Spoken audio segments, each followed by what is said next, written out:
and a lot of talk today about the president's speech yesterday.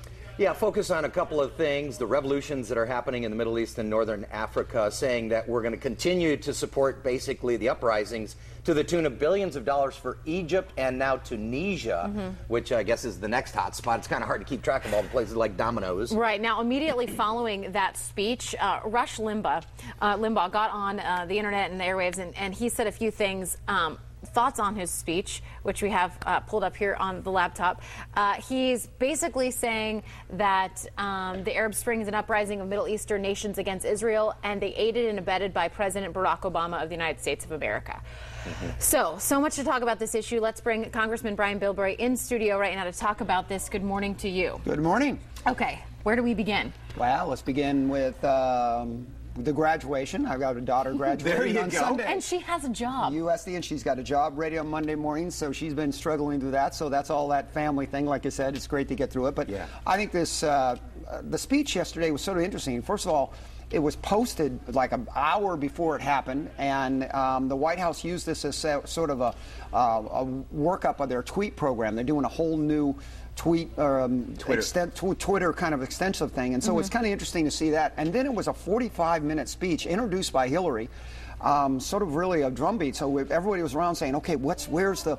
Where's and it went the meat? on and on and on, and finally you got to the issue of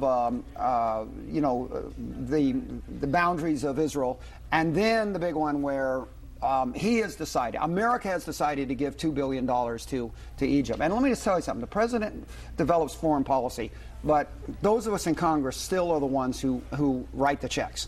And I think it's going to be a tough sell to talk about expanding foreign aid at this, unless he's brave enough to start making priority decisions. Are there countries in Africa or Asia that he's willing to take this $2 billion from so he can put it where he thinks it's important, rather than always saying we're just going to add on to the debt and throw it on the back of the taxpayers? What do we get out of it? I think that's what the people at home want to know. What are we getting out of this $2 billion that we're going to give to Egypt? I mean, we just ran Mubarak out of there and his family, and they're in jail, basically.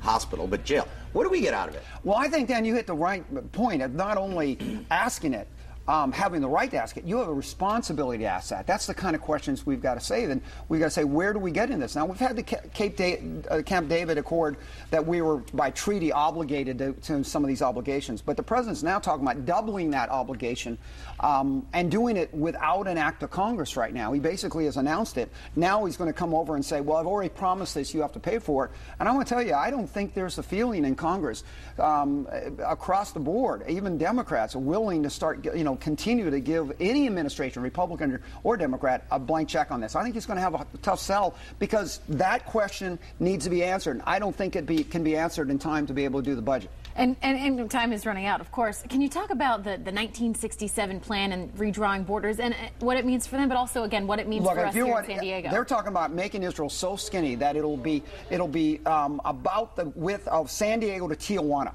That's the whole width of it. Would be from as far as San Diego is from the border. That would be as wide as one section of Israel could be. Could be overrun in a couple minutes. And that's where you start saying, what's the give and take here? And this is a real dangerous part of the world that we got to understand. And I think that a lot of people are responding. I think Netanyahu said it. He didn't get on the plane when he heard about the speech to see what the speech was. And I think the president might have thought that there was going to be a response, but actually Netanyahu stayed so he could respond and say not just no, but hell no. So that was a kind of it's going to be an interesting discussion today in the White House with the Prime Minister of Israel. Yeah. So I mean, this is obviously a huge, again, trial balloon or starting point or whatever. But starting point going back before 1967.